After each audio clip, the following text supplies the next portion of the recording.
Romania and Ireland, folks. It's 82 points to 8, which is a hiding and a half. We'll go through some of the events of the game and some of my thoughts, and you guys can let us know yours. And then, we'll take a wee break from rugby. This was the third game in the real order, but I'm here in New Zealand. Time difference is a bit brutal.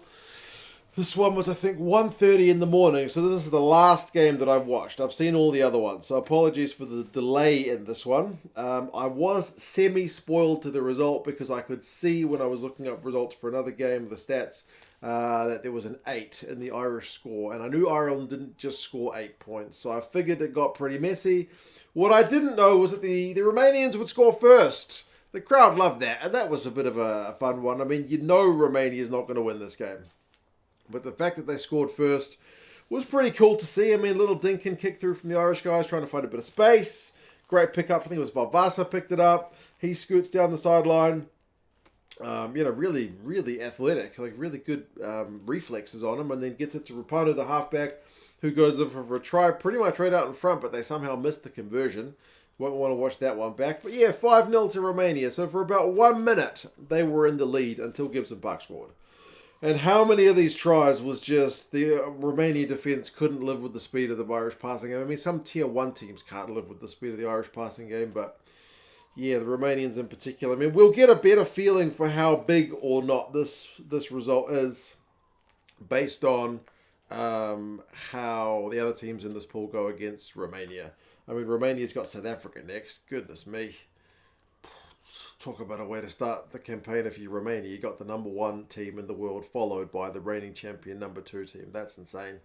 But I mean, remember, Romania's got pretty handily beaten by the USA. They got flogged by the Italians, albeit when the Romanians had a red card. So, yeah, it will kind of put this result into context. But it's certainly like a training run for the Irish guys. They certainly got a lot of practice ball in hand. They got to chuck the ball around a lot, and they showed some pretty slick skills. I mean, Gibson-Park gets one. Sexton, Aki, Gap, Ringrose, Gibson-Park support line, 7-5. A bit of back and forth. Ireland get free kicked at scrum time. Maybe that's a little bit of shaking off some rust. Keenan gets one. The quick passing in the Irish game is too much to live with. Beirne gets a winger's finish out on the wing. But that was the time their kicking game down the right wing managed to get them into some space. They didn't get the turnover ball they had last time, so down the right, finish on the left, 19-5. Romania kicked a penalty right before the water break, so they got 8 points.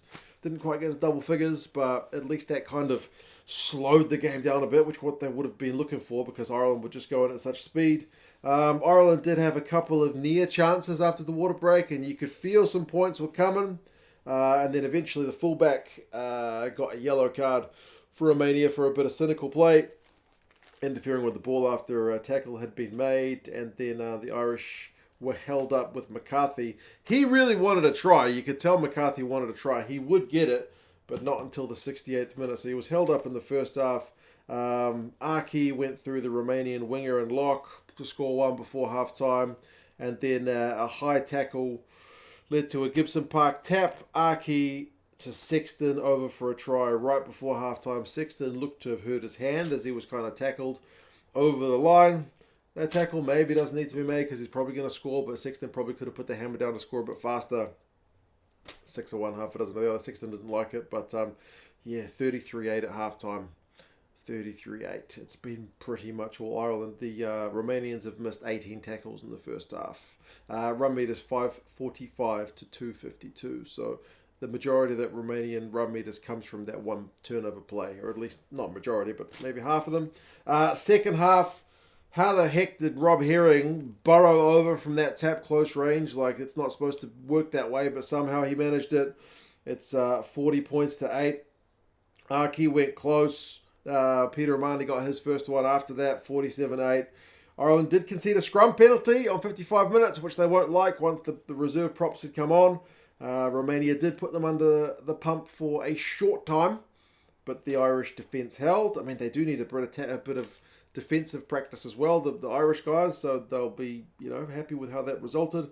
And then Valvasa, who was probably the star of the show for the Romanians, he at one point in his own 22 just grabbed the ball and beat a couple of defenders, tore out of his own 22, went halfway up the field before did he get tackled or did he kick it? I forget. was so much going on in this game. But yeah, it was just entertaining to see the Romanians when they have 47 points to 8 down, running it out of their own 22. Why not? Why not have a go?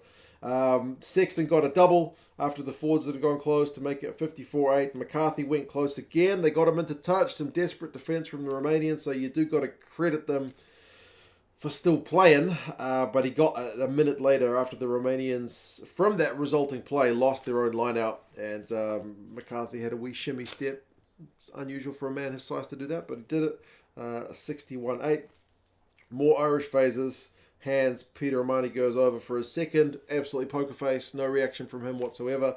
68-8, and then they're going a point a minute by 75 minutes when Aki got one to make it 75-8. To their credit, man, both sides wanted to keep playing after the clock was in the red, but it does lead to the final try of the game through Tadhg. Ringrose sets up his third try of the game. Ireland maybe, man, just wanted to rack up the point difference. I don't know. That pool is one that, whilst it has its favourites, can't hurt to be putting a few extra points in the bank just in case it comes down to that. So, yeah, man, 82 points to 8. It's a real hiding. Run meters is 1,098. Very rarely decide to get to 1,000 run meters. The one that I always think of is that time during COVID when the All Blacks played Tonga here in New Zealand, and Tonga didn't get any of their international guys back. They had to just scrounge for players because of all the lockdowns and whatnot. Couldn't get into New Zealand, so they played like a Tongan B-side, and the All Blacks put 100 points on them. They also got 1,000 meters in that game, so it's very, very rare. 312 from the Romanians. Remember, they had 252 run meters in the first half, so they're looking at 60 run meters in the second. They had not much going on. Pretty much that 60 would have been Valvasa running it out of his own 22. Possession 60-30, or 67-33, sorry. Territory 62-38. Clean breaks is 21-3. Although 3 clean breaks by Romania in an 82-point drubbing against Ireland is still more than either England or Argentina got in their game. That was the total of that game. So that puts things into context. 40 defenders beaten to 11.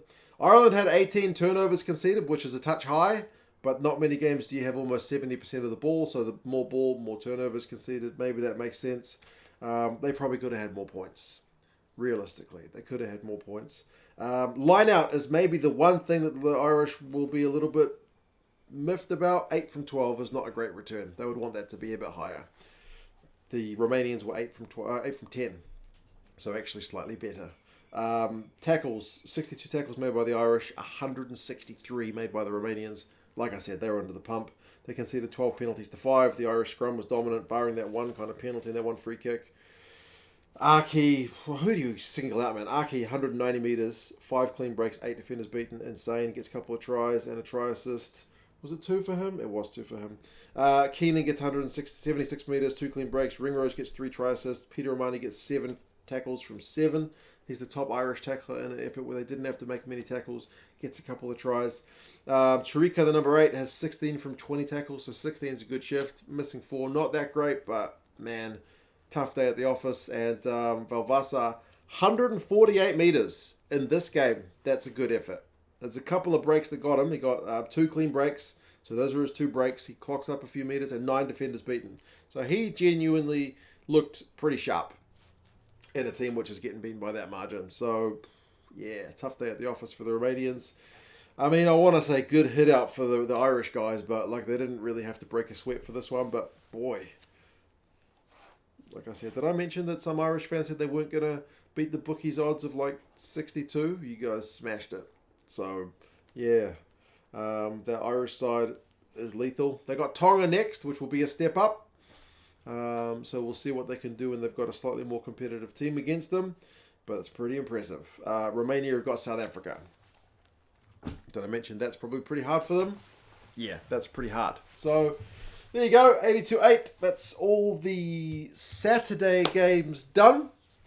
We've still got 3 games over the Sunday, which I am looking forward to. I will in all likelihood watch them out of order as well. I'll probably start with South Africa and Scotland, then Wales, Fiji, and then the Japan-Chile one last. But anyway, you guys let us know your thoughts. Take care. Talk to you again soon. See ya.